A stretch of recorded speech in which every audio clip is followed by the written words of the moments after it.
నమస్కారం అందరికీ. తెలుగు కథ అమృతం బై లక్ష్మి ఛానల్కు స్వాగతం.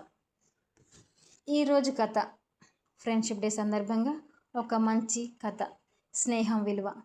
ఒక చిన్న గ్రామంలో రాము, సోము అనే ఇద్దరు స్నేహితులు ఉండేవారు. చిన్నప్పటి నుంచి కలిసి చదివారు, కలిసి ఆడుకున్నారు. ఏం జరిగినా మన స్నేహం ఎప్పటికీ విడిపోదు అని ఒకరినొకరు మాట ఇచ్చుకున్నారు.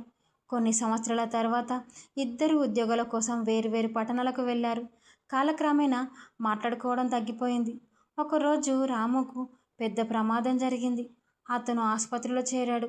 తనకు అత్యంత అవసరమైన సమయంలో ఎవరు గుర్తొచ్చారో తెలుసా? తన చిన్ననాటి స్నేహితుడు సోము. రాము ఫోన్ చేయలేని పరిస్థితిలో ఉన్నాడు.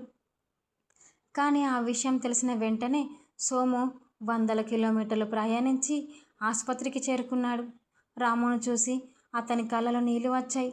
నువ్వు పిలవకపోయినా నీ కష్టం వచ్చిందంటే నేను తెలిసిన క్షణమే నేను రావాల్సిందే. అదే నిజమైన స్నేహం అని అన్నాడు. ఆ మాట విన్న రాము భావోద్వేగానికి గురయ్యాడు. ఇద్దరు ఒకరినొకరు హత్తుకొని చిన్నప్పటి జ్ఞాపకాలు గుర్తు చేసుకున్నారు. ఆ రోజు రాము ఒక గొప్ప విషయం తెలుసుకున్నాడు. డబ్బు, హోదా, పేరు ఇవన్నీ జీవితంలో వస్తాయి పోతాయి. కానీ కష్ట సమయంలో నీ పక్క నిలబడి నిజమైన స్నేహితుడు దొరకడం మాత్రం నీ అదృష్టం. నీ జీవితంలో అలాంటి స్నేహితుడు ఉంటే ఈరోజే అతనికి లేదా ఆమెకు ధన్యవాదాలు చెప్పు. అందరికీ హ్యాపీ ఫ్రెండ్షిప్ డే. ఈ వీడియో మీకు నచ్చినట్లయితే లైక్ చేయండి, షేర్ చేయండి.